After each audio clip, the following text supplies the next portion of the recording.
So once I get that data, first thing I do is look at what are the things that only I should be doing. And we have a tendency when we go through that process to think we should be doing everything. And if you want to do everything, that's fine. You can scrap the whole process because you'll never cut time. You'll never make time for what's important.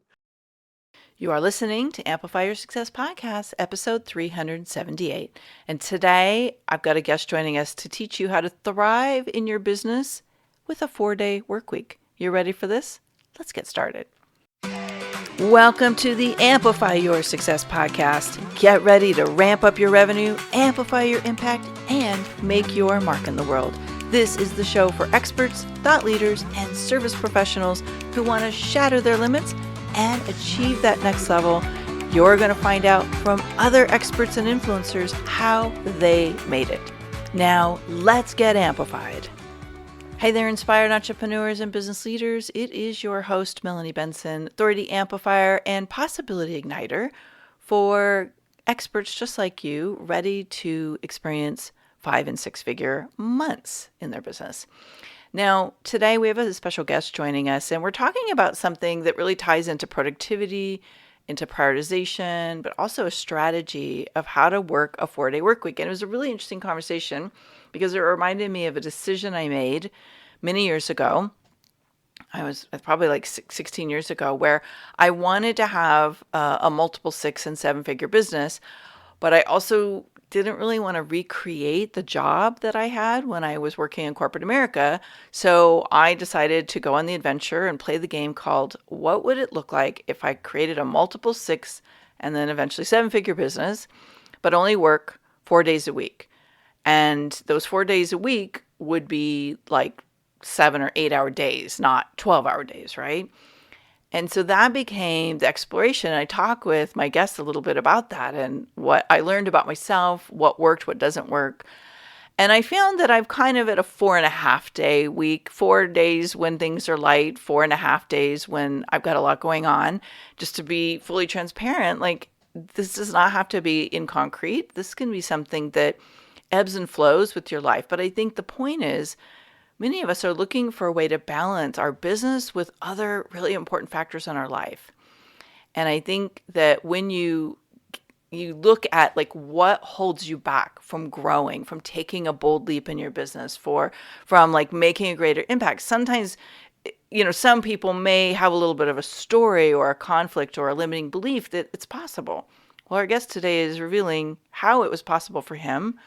I'm happy to share what's worked for me. But I think one of the things that you have to keep on the radar is your visibility. You have to make sure that you stay plugged in to being visible in ways that's attractive and alluring and compelling to people who want to work with you, to potential collaboration partners who could open up doors to new markets and new opportunities to introduce your offers to. And so you don't want to sacrifice the things that are critical needle-moving components when you set these kind of strategies to be more productive, really shrink your time that you have to work in order to enjoy and reap the benefits. Now, if this is something that you know is on your radar, yes, Melanie, I need to keep growing my visibility while I play with these ideas, these strategies of how I work less but produce more. I want you to go download the $1 Million Visibility Framework at amplifywithmelanie.com. And once you do that, I want you to evaluate that and say, where do I need to maybe improve one of those 7 factors or all of those 7 factors so that I can be producing more profitable and monetized visibility that grows my business, that allows me to get the greatest return on effort for the time I spend on the microphone or on the stage, right? So amplifywithmelanie.com and watch for the invitation to my to how to generate $1 million visibility masterclass. We're getting ready to host it live. I want you to be there. I want to open your eyes and your mind to what's possible when you fine tune this strategy.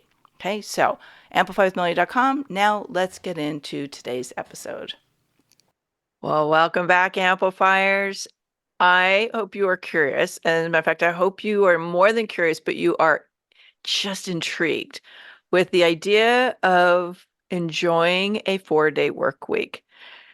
I have a guest today that is going to blow your socks off. And if you're not wearing socks, blow your flip-flops off, whatever you're wearing today. We're gonna blow I'm their going to shoes introduce off. Yes, exactly. Are you going to introduce you to Charles Alexander? Now, let me give you a little background on him. He's very, um, this is just going to be so amazing to hear this. He's coached over 2,000 entrepreneurs since 2007. He's helped over 250 of them start their full-time businesses, but has also done it himself. He's learned to thrive with a full-time job, a full-time business, full-time group coaching, podcasting, going to the gym, having a life, all while making more than enough time for his beautiful wife and 3 kiddos. And he and I got to know each other through his Do More by Doing Less podcast. He's got a book. He's living the life of a 4-day work week, and I'm going to pick his brain for you today. So get your notepad, get your coffee or your tea brewed and ready to listen. Charles, welcome to the show. Thank you for having me, Melanie. That's beautiful. I'm gonna copy and paste that and put it into my podcast. Well, you do your own really wonderful introduction. As a matter of fact, you guys stay tuned because at some point I'll be doing a little guest appearance on Charles's fantastic You show. sure will. So we'll hook you guys up when that goes live. Very different conversation than I normally have. So it's going to be very interesting to share that with you guys. I I'm just beyond curious because a lot of people talk about having more of a lifestyle business. They talk Hmm. about 4-day work weeks. We've even heard about a 4-hour work week, right? Oh my gosh, yeah. Which And to I've read me, and I've read that. yeah, me too. It was inspirational, but Oh I yeah, think we all know that was a marketing sure. yeah. Very good That one. title was all marketing driven. Right. But how realistic is it for most entrepreneurs and business owners to be able to work a I almost said 4 hour, a 4-day Mhm. work week? It depends. I always hate giving that answer too. It's I love that realistic, answer. It's but real. It's a real answer. it is. It it depends on how committed you are to making it happen and where you are currently. It Mm. would be the equivalent of seeing the TV commercial say lose 30 pounds in 30 days. Well, that's, if you're hadn't been into the gym in years and you're, grossly overweight and they got a magic pill, you probably can. If you're already in shape, maybe not. This is almost the reverse of that. If your business is grossly out of shape and hasn't been into the gym in several years, 4-day work weeks not coming today. We can start making steps toward it. If you are so much as just something as if you're a solopreneur and you've got a VA and you've got a couple of processes in place and you're making the money that you want to make, a 4-day work week is legit right around the corner if you're willing to do the work that will get you to that point. And that's one of the things that I've been working toward for a long time. Had a oh gosh, a bit of a it's an exaggeration to say, but it sounds like I had a bit of an epiphany during the pandemic and made me kind of realize I've been doing time management wrong and pieced the puzzle together there and have been teaching people how to do it ever since. Mm. Well, I made a decision a long time ago that I was going to work a 4-day work week. I wanted to really like have space to create, to be with whatever was inspiring to me. And I'm not 100% at keeping it, but I'm really good Sure. at least 4.5, right? Hey, But I'm that's also not working 12-hour days. And and I think like I'd like to talk a little bit of like what's the inspiration? What is possible for us as business sure. owners, as creators, as people who are helping other people usually? What happens for us when we do start to compress our work into smaller chunks? Hmm. Is it just lifestyle? Is it something that happens to us as an individual? Like, do we access something more powerful? What's your Oh, experience you want around me to that? go? Look, I do a little mindset stuff. I'm not going to go full woo woo on everybody, although that is part of the equation. A lot of this. So if you'll humor me, I'll go back and tell a quick story. So when, what is it? I guess 4 years ago now, I've, as you said, I've got a full time coaching gig and I have a full-time explainer video business and I've got several things going on. But when we were in lockdown, my gosh, my life was turned upside down like everybody else's was. And I was trying to help all small business owners out there through SBA loan hell of PPP loans and EIDL and when can I open? And then on top of that, my wife is at home. She's a bookkeeper and she has her own business and all three kids are at home. And I remember one specific day sitting down next to the computer. I've got my to-do list. I've time powered up, got the day timer locked in, A's, B's, C priorities. And oh, I started to research the payroll protection program loan. It was changing every 2 minutes. And then one of the kids came barging in, the oldest daughter, Ava.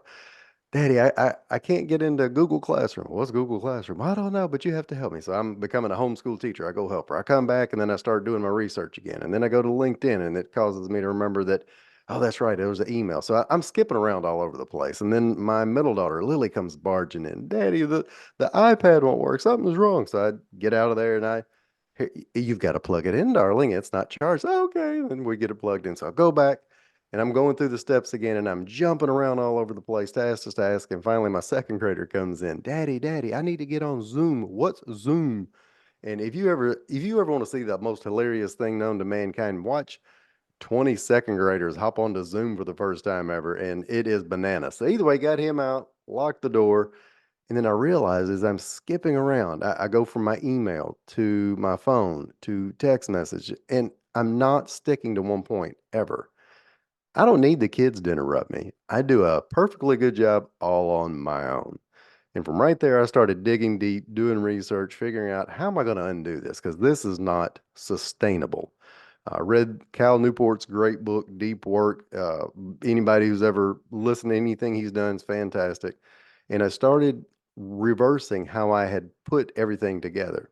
So to answer your question, how do it's not about just time blocking. And that's what I did forever. Time blocking works, but there's several steps we have to go through before that. And that's where I chime in and you say, "Oh, what are the steps, Charles?" I was like waiting for the pause. I'm like, am I It am I was. chiming in here? So look, So now I'm curious, Charles. right. What are the steps? So the first thing I tell people, even before you do anything else, if you really plan on compressing your work week, and by the way, when I say work week, it doesn't have to be a strict 4-day work week. What does a 4-day work week look like to you? I started asking several people and I've gotten all kinds of answers. Some folks, it's still a 5-day work week, but they knock it out 6 to noon and they're done. Or other people do blocks in the morning, take a long break, blocks in the evening. Or some people take off Wednesdays. Or some people want to pretend they're a fireman and work 3 12-hour shifts and then they're done. You just have to decide what that is. And then more importantly, Melanie, you've got to decide what you're going to do with that extra time. Now, that's the woo woo part. That's the mindset shift. Because if you don't take that move, you won't stick to the new program because you'll always get too busy. And for those of you who listen, I'm using air quotes. And that's one of my pet peeves that I've been guilty of forever. What have you been doing, Charles? Well, I just been so busy. Busy is not a badge of honor. It's bragging about something that we're doing wrong and everybody's proud of it. If you know what you're going to do with your extra time, and extra time doesn't have to be dedicated back toward work, although it can be, but if you want to read more, if you want to spend more time with family, if you want to travel a little bit, if you want to get back into the gym, if you hiking, I don't know why that's such a popular answer. Everybody around here wants to go hiking. I want to go hiking, Charles. I don't. They do.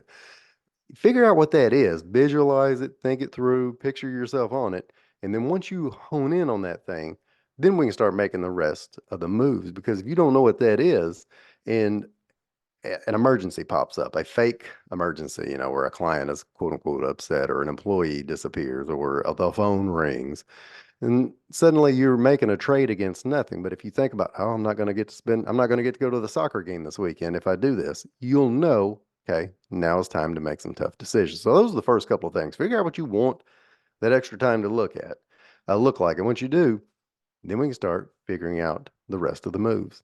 And the first, to me, most important thing that you can possibly do after that is figure out where your current time is going. We have it backwards. I've done it backwards forever, where I'll block out my time and I'm gonna, I'm same as you. I do my podcasts in chunks. But if you just block out time and then you're blocking it out, but not knowing where you spent it previously, it's like creating a budget without ever having looked at where your previous expenses went. You ever created a personal budget, Melanie? Yes. Yes, I do. I have one for the business and we have one for the personal side. Sweet. All right. So if I get ready to do a personal budget, I can sit down and talk with my beautiful wife Sarah and say, "All right, babe, we need to cut budget. Okay, well, what are we gonna do? We're gonna save $1,000 a month. Okay, well, how are we gonna do that? We're only gonna spend 500 on groceries, 200 on gas, and zero on TV. That sounds cute until you go look at the expenses and realize, oh, well, we spend about 1,500 on groceries, 500 on gas, and we spend way too much. We don't even have cable. I watch more TV now than I ever did with cable. We on Netflix, Hulu, and everything else. So you have to figure out where your time is going first. And that is it's a difficult proposition, but it's a necessary one. So anybody listening, if you take nothing else away from today, use an online tool, or for me, I use a spreadsheet. And yes, I know that sounds archaic, but it works. And I did this for days, weeks, and months. I really got the hang of it. Every time I would change my task, whatever I'm currently doing. If I'm checking email 1 second and then I make a move to pick up the phone and then I make a move to work on some content, and then I make a move to call a client. You have to log it. You have to log how long it took.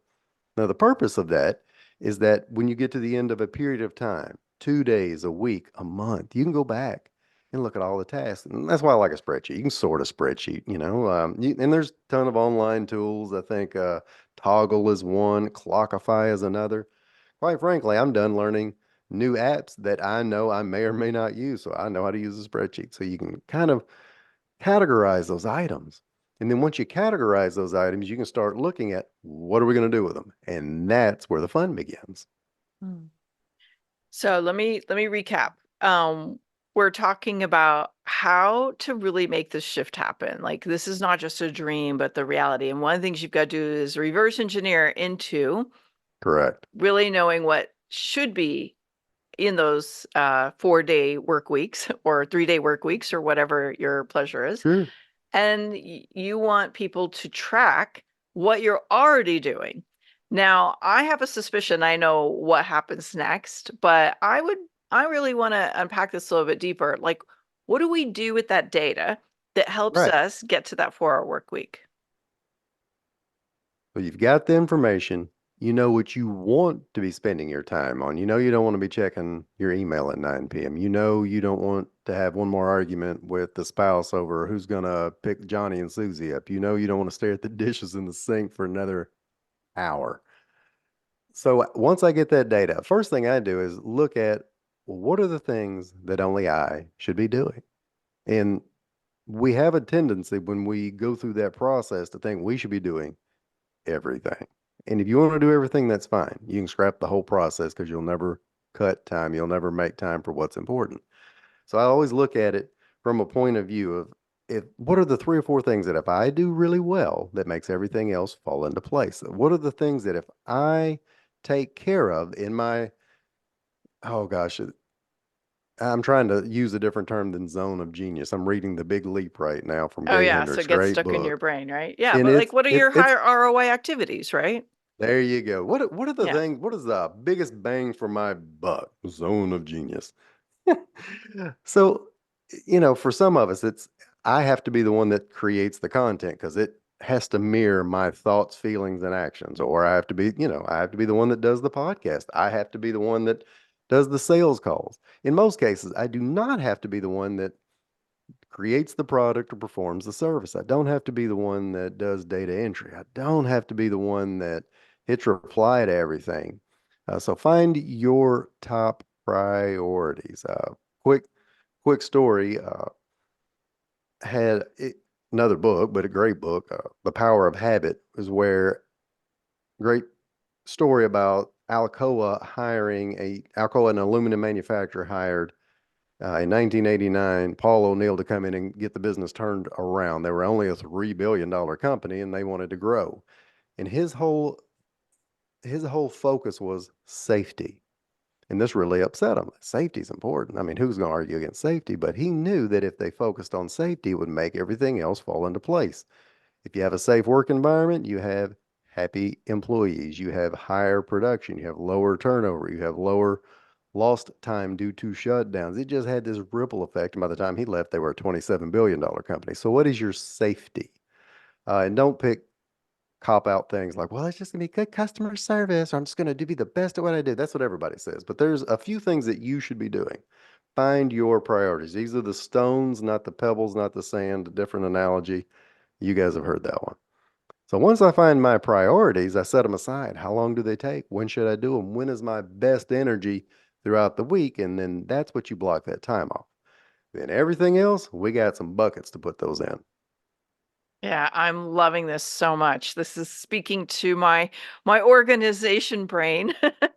And I think this is one of the skills that so many entrepreneurs haven't mastered. They haven't really mastered what's the priority? Mm-hmm. What's going to get my attention? And we could probably do a whole call just on that or a Oh my whole gosh, yeah. training There's just on people that have that. whole podcasts on it.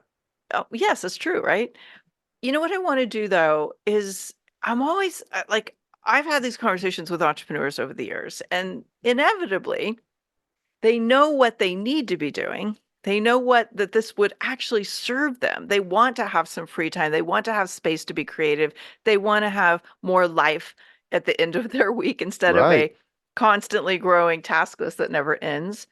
Where do you think they go awry? Like, what becomes the roadblock to really being able to have a 4-day work week? The roadblock is not doing the initial task first. We don't visualize, think about what we would do with that extra time. So when an emergency pops up, we have nothing to compare it to. We go full lizard brain where we're trying to protect ourselves against the saber-toothed tiger. And anytime we run into a small issue, we make it much bigger than it has to be because we go flight or fight right there on the spot. And it's always so much easier to fall into the same category that 98% of the other people you're running around with do. Everybody loves the hustle, grind, no Fridays off, the nonstop culture of busy, busy, busy, and we all wear it like a badge. So it's super simple. It would be, I always go back to these analogies of either fitness or money. If you hang around with broke people, it's easy to be broke. It's easy to say, well, I'll die.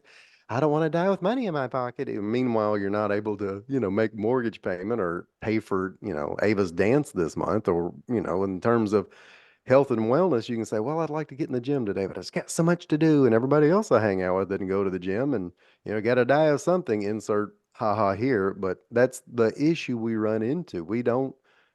Not only we don't know our priorities, we don't know what we want to do with the time off. We haven't looked at it. We haven't thought about it. And you've got to first and foremost put yourself in a community of other people who find it to be important. If you're just hanging around the same folks doing the same things, you're going to get the same results. If you want to create time blocks, you got to know what the goal is. What will Mhm. you do with the extra time? And you've got to really sit down and talk about it. If you got a spouse, share it with them. If you got kids, ask them what they'd like to do. That's what I tell folks. That's why I always start off with that. And it's unusual that, anybody that does what I do to start off with that, they usually go full productivity manager and data analytics, and all of those things are important. But you got to, I've mocked this a couple of times, but I do it. You got to go a little woo woo first. Yeah, it's interesting that you refer to that as woo-woo. I actually Uh-huh. just think it's good coaching. So It maybe I is. don't know, maybe good coaching is a little woo, but So um yeah, for those of you listening, I have a Southern accent here in Tennessee, and I grew up kind of in the country, so to speak. So anytime we talk about thoughts or feelings, though, that's ooh, what are you ah talking about? so that's high on the woo measurement Yeah, scale is feelings and yeah, emotions. Got it. Well, I want to acknowledge that if something is not as valuable as what you're doing when you're working, it's very easy to keep working. of course. Yeah. So I think that is brilliant, and I wholeheartedly support that.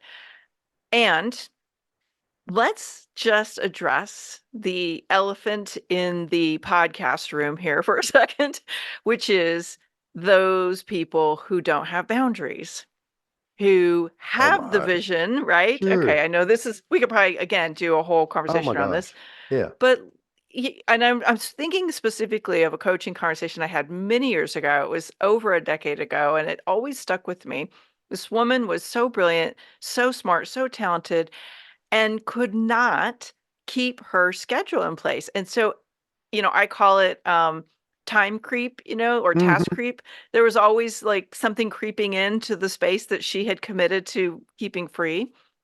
What is your advice to someone who, I want to do this, Charles? Like, I really want this Sure, 4 hour or I keep going to 4 hour, 4 day work week. sure, Or they want to have more space in their life, but the time keeps growing. The sure. task list keeps calling them.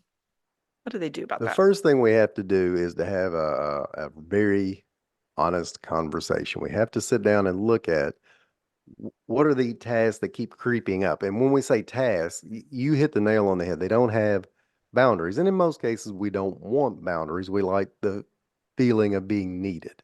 We Yeah. kind of like being the bottleneck because that means we're important in our business. And if I outsource something, it won't get done right. And if you want something done right, you got to do it yourself. So what we really have to do is look at initially is, are you going to be okay with not having perfection? Perfection being the enemy of progress. Is that going to be something that you're willing to trade off for the things that you want in life? Boundaries being, my clients need me 24/7. No, they don't. In fact, they almost forget you exist until you remind them in some cases. I had a client recently who had a custom cabinetry shop.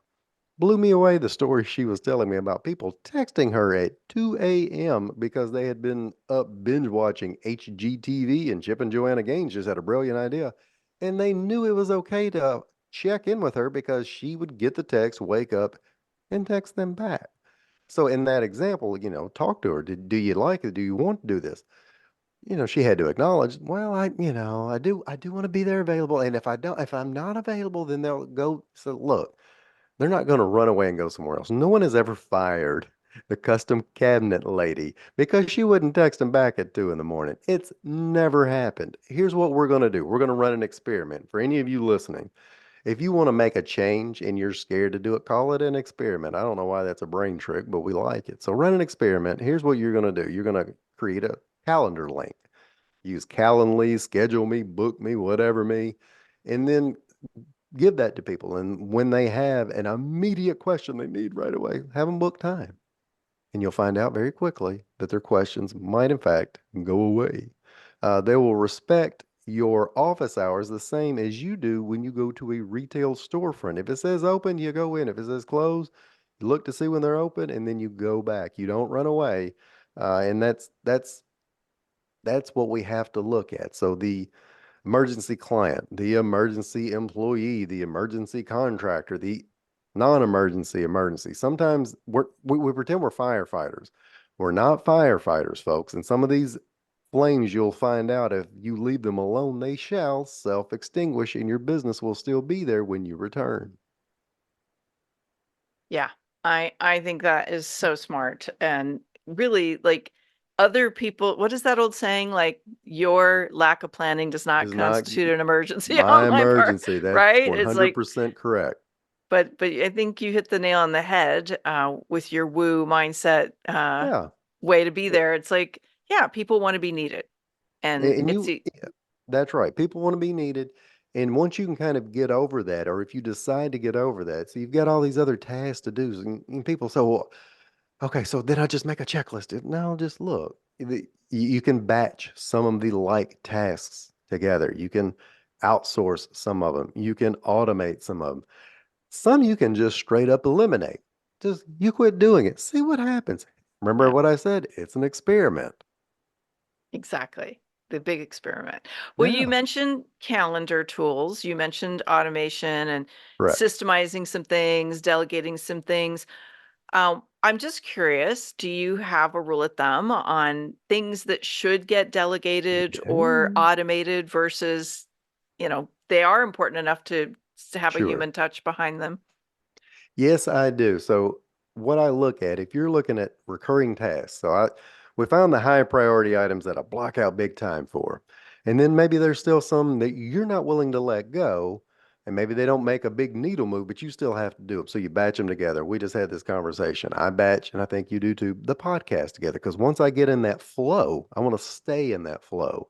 Mhm. Same as sales calls. I have a calendar link. People can really hit me up Thursday, Friday afternoons. And once I get into that flow, I'm running and gunning and locking in those locking in those tasks. There's a great study, Gloria Mark of UC Irvine, California, did where they've done this study every 4 or 5 years with people, and they discovered that we take 23 minutes to return to our point of focus every time we get interrupted. And unfortunately, we're getting interrupted every 2 to 3 minutes, so we never we never get into focus. So batch those items together. So going back to what you're saying, all right, what about the things I can get rid of? Should I automate them or outsource them? Look at the tasks that are recurring that you think somebody else or something could do. The something, Google it first. Is there a tool that will send an automated reply? Is there a tool or is there an automated device that will help me write some stuff? Is there an automated tool that will allow me to accept payment and then redirect somebody? If there is, start playing with them. You don't have to commit to them. It's like riding a bike. Once you learn, you start getting used to it. And if there's not a tool that does it, or if you play with the tool and it's not, doesn't feel warm and fuzzy, then you can start looking at outsourcing. And the rule of thumb that I have for outsourcing, and this is science. If somebody else can do what you do at 20% of your hourly rate and only 80% as good as you, then that's something you should be doing 100% of the time. I mean, you can do the math right there on that, Melanie. There's no arguing. 20 plus 80 is 100. I've ran it backwards and forwards, even had my 11-year-old do it. The point is, if you know what your hourly rate is, and let's say the average person's what, $100 an hour, let's say. If you can find somebody for $20, and I promise you can, this is a big planet with highly talented individuals. Most of the time they can do it for 10. And they can do it almost as good as you, but not perfect, but save you an hour. Holy cow. I'm doing it all day long. I'm getting that hour back. Now people are scared to do that. And again, that's like you said, a whole nother podcast. How do you get over the fear? What do you outsource? How do you teach them? There's tips and tricks, but it's a way easier than we make it out to be.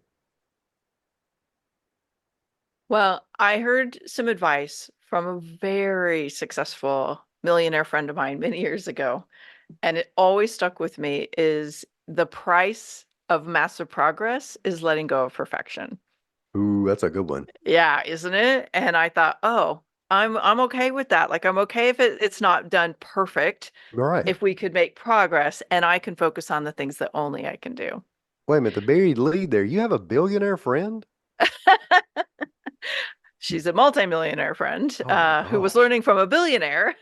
But yes, I think I do have a couple billionaire friends in there somewhere. Well, let's go shake I their couch cushions. I know. Don't you wanna really, like, just pick their brain and, like, Oh my lean in gosh. and wanna know everything they Yeah. know? So I could talk to you for hours about this because we're talking about some of my absolute favorite information. And I know you cover probably a lot of this in your podcast, in your book, but I'm Mm-hmm. just kind of curious if we could point somebody to a really powerful starting place where they could take a deeper dive with you and your wisdom. Sure. Where should we point them today? Easiest way is to go to my website named, wait for it, Your Charles Alexander. YourCharlesAlexander.com. I have a link, 4-day work week, and there's a very extensive video. And I say extensive, it's short, sweet, to the point, where we cover all of the things that we just discussed about, first and foremost, figuring out what am I going to do with that time, and then going through some exercises together, and then all the way through these are my priorities. This is how I find my time. And then I'm going to batch, outsource, automate. And then the final step of that is how to create the perfect calendar or the schedule after. And we do that first, and it's the last thing we should be doing. But go to my website, yourcharlesalexander.com. Can't miss it. And then Melanie, I think, is going to be kind enough. I have a direct link to that. She'll put it in the show notes. It's a little easier to digest.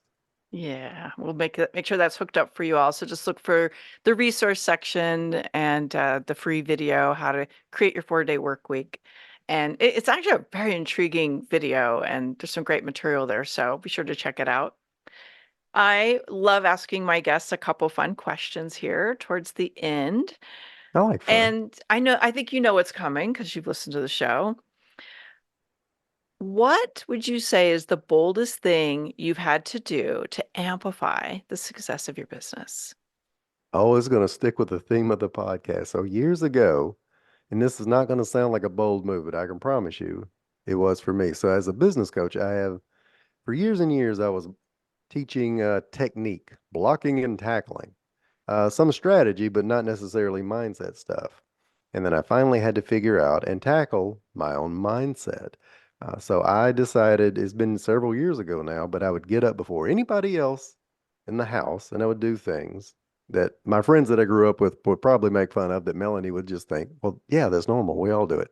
And I would read, meditate, and journal. Sometimes it looks a little different. Maybe I'm praying instead of meditating. And sometimes my journaling looks like a bullet point list. But regardless, I'm emptying the junk drawer. And once I started doing that and got serious about it, and it just became a habit, there started adding zeros to my revenue. And I Mm. know that somebody should be able to point out how they correlated. I don't know that I can go full straight line. I just know that it works. So the bold move, probably standard for a lot of your listeners, but was bold for me. And if you're not doing it, I can tell you, if I'm doing it, you should be taking time out a little early. You don't have to get up at 5 a.m., but just a little before everybody else, make that time for yourself. And reading is listening to somebody who is an expert on a topic, journaling is emptying the junk drawer, and then meditation is getting your focus on for the day. Mm. I think that's really profound. Many of the most successful people in the world tout that the way they start their day sets the tone and the energy and the Absolutely. mode for what's going to happen throughout their day. So I really 100% love that. correct. As you're looking back from today to the beginning of this business, I'm sure there was a opportunity or a decision that really propelled things forward for you. What's one thing you wish you would have done sooner? Because now you know how impactful it is. Oh gosh. Well, in terms of, well, gosh, in terms of any of this, I wish I would have started. This isn't a great answer. Just wish I would have started sooner. I've been thinking about this forever, for into the years now, which I'm embarrassed to say. And I know it's into the years, going back to my previous point, because I was journaling and I could look back 4 or 5 years ago and I was talking about doing this. So the impactful thing that I wish I would have done earlier was just start earlier. You talk about, the book that I wrote, it's called Start Now, Quit Later, and it's about telling people that want to start their own business, but they're kind of not sure and they want everything to be perfect and they don't want to quit their job. Start now, quit your job later. And that's something that I have honed in on over and over. Any program that I launch, for those of you, and I'm being blunt, it's not perfect. There's holes in it. I don't even know what the holes are. We're going to work through it together and find those holes, because if I wait for it to be perfect, you'll never see it. Yeah. I've always had to balance the progress versus perfection Hmm. with slow down to speed up. Good call. Because my first coach, he was like, "You're like a bull in a china shop." He's like, "You're moving so fast, you're breaking things so, faster than you can go back and fix them." I'm like, Sure. "Yeah, but I'm making progress." Right? It's a delicate balance. Most people go. I would much rather do it the way you just said it than wait on things to be perfect before I launch, because you would never launch. Mhm. Yeah, we will always find too many things that keep us from pressing go. So I'm so That's glad we right. share this way of being, because obviously what we do is impacting lives. We're making a difference. We're making a living. And if we're waiting for things to be perfect, none of that is going to happen. There you go. Yeah, Charles, thank you so much for sharing your wisdom, bringing some provocative ideas for some, and some really like, hey, I know this, but I'm not doing it for others. Hmm. I want you to listen to this episode 3 or 4 times if you're not yet working a 4-day work week, and look for, what is it I have to be willing to do now to really be able to concisely package what I do and have some space in my life. So thank you, Charles, for being here today. Melanie, I appreciate it. Thank you for having me. Thanks for tuning in today, Amplifier. Be sure to join us right now in the Amplify Your Authority community at authorityamplifiers.com, and I'll share my 7 proven tips to be a highly paid expert that stands out in a crowded market. Plus, we're going to keep this conversation going, and I want to hear from you how you're going to amplify your authority and make a greater impact. Before you go, please take a minute to give our show and our guests some love over on your favorite podcasting platform. Subscribe, rate, and review. Leave your full name, and I'll spotlight you and your authority on social media.